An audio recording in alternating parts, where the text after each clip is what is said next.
What's up, guys? Welcome back to the Shelby Lifestyle. Today we've got the GT350R out, and you all know what that means. It's time for some shenanigans. For those of you who diss this car because the interior is bad, shame on you. You know what? It's all about that engine right in front of me, that V8 5.2 liter flat plane crank motor, and what happens when I hit the start button right now. Initially, it's in quiet mode, but I prefer to drive on either sport or track mode on the street, and instantly you can tell the difference. Incredible.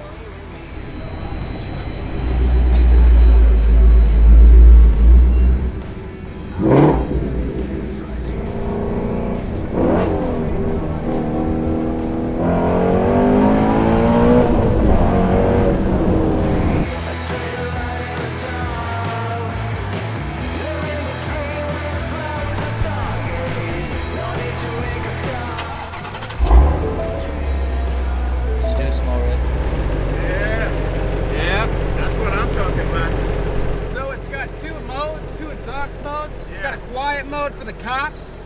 And then once I flip open the exhaust valve, it sounds a bit louder. I hear you. Yep. And then so.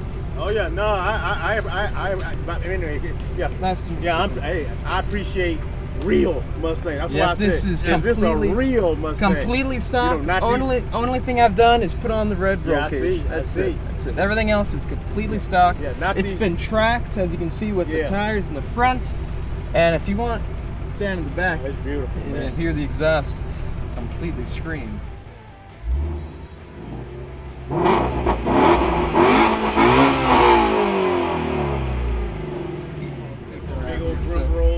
You gotta be careful. Don't launch this thing. I know. No way. No way. No, man. I appreciate it, man. I really do. Sure. Because man, I see so many. I call them fake Mustangs with their little 4 cylinders. That ain't no fucking Mustang. Full on. Get out of here. You know? Yep. This thing has got no turbos, no superchargers. Full on, naturally aspirated. V8. Full on. Well, you got 6 on the floor. What do you mean? Is that 6? 6? Yep, or 6 is speed. it 8? 6-speed manual. Oh yeah, manual. That's how you gotta do it. You can't get. You can't get this kind of a car and get automatic transmission. You gotta drive it. You know, you gotta full on drive it. Yeah, it's a driving machine. Yeah, man. If you want, actually, if you want, I have a YouTube channel where I feature.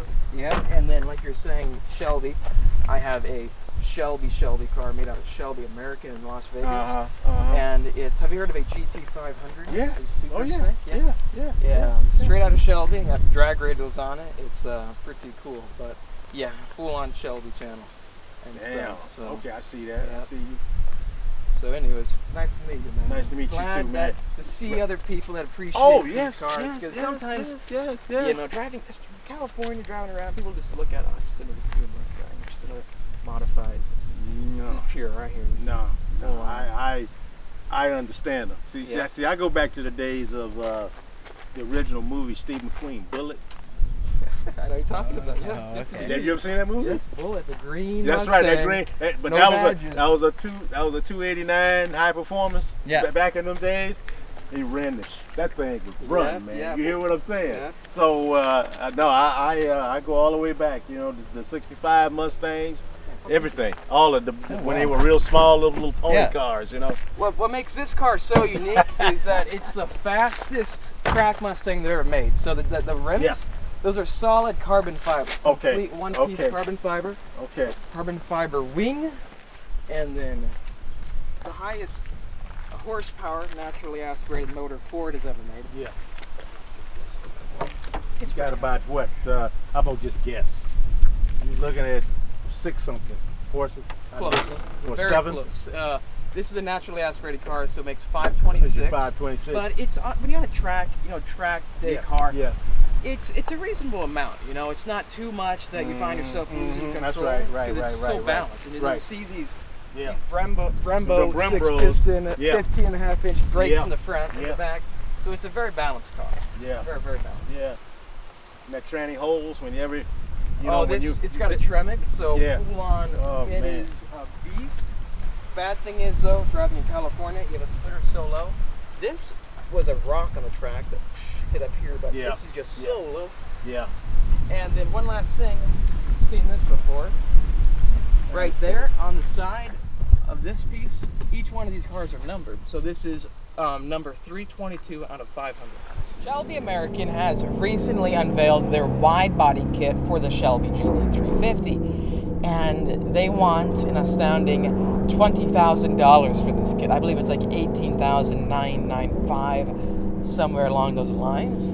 And what you're basically getting with the kit is that you're getting a wide body rear end, which looks cool. I think it adds some flair to the car. What I do think though is that they are fiberglass.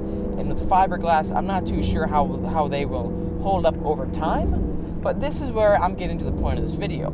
Since Shelby unveiled their wide body GT350 kit, should you even consider buying it? This car has the 315s in the back, which are, in my opinion, plenty. That is enough rear tire to plant. Now on the track, it feels hooked. It doesn't feel like it's going to slide around, only until you use up most of the tread or get the tires extremely hot. Then they get a bit loose.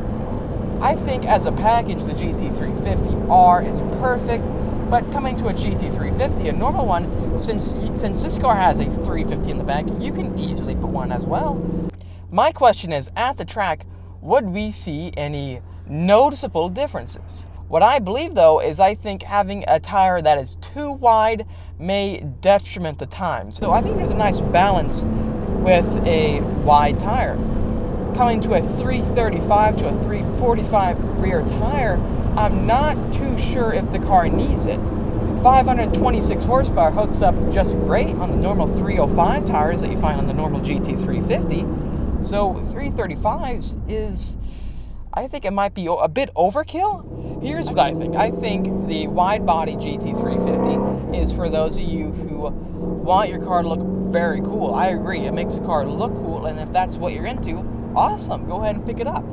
If you want to track your GT350, I do think that the normal wide 305 to 315 tires are going to be just fine. You don't need any more than that. That's my opinion. I know some people do put on 325s. Maybe if you want to drag race your car and you have a lot of horsepower, I think the 335s, 345 tires would work, I think, great on that setup. But for the normal 526 horsepower cars, I feel like it is a bit overkill. I think it's more about the aesthetics than about function. One thing that I have to make clear about the GT350s is that, let's say you're having a bad day and you want to, lighten up the mood, make yourself feel good. The number one thing to do, get inside of a GT350. You will instantly have a smile put on your face. It sounds so mean. It sounds so good. What car does that? Like I was saying, that's how you do it. You know what, guys? Let's break this down. What makes this package cost $20,000? Right off the bat, the parts cost between $4,000 to $6,000. That's what I'm gonna guess, because if you look at the previous generation wide body kit they made for the GT500 Super Snakes, the parts came to about $6,000, but that's given having a wide body front end and back, so it's gonna cost a bit less than that. Most likely about $4,000 to do the rear wide body, the pieces of it.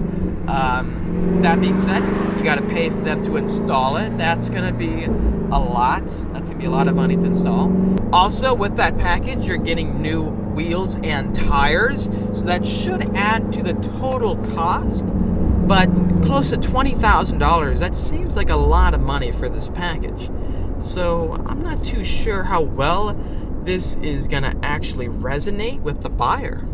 Also, what's new in the works is that I began to launch my own reviews on my website with all the new cars that I've been testing. So if you want to read more about the Mustang GT Performance Package Level 2, for example, visit my website at www.phenomautos.com and you will see everything Mustang related. This car is so cool too is that you can easily get the tail end to kick out if you've got no rubber left. That's what I've been doing. I've been kind of tapping the throttle and the whole rear just kind of slides out a bit, and this car is so easy to drive. You just kind of flick the wheel back and you just catch it instantly.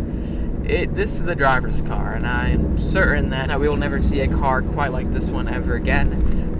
For how good the new GT500 is going to be, I certainly believe that this thing will always be legendary. I think we're gonna see how good this car is. Now, I still do have a GT500 on order at my local dealership.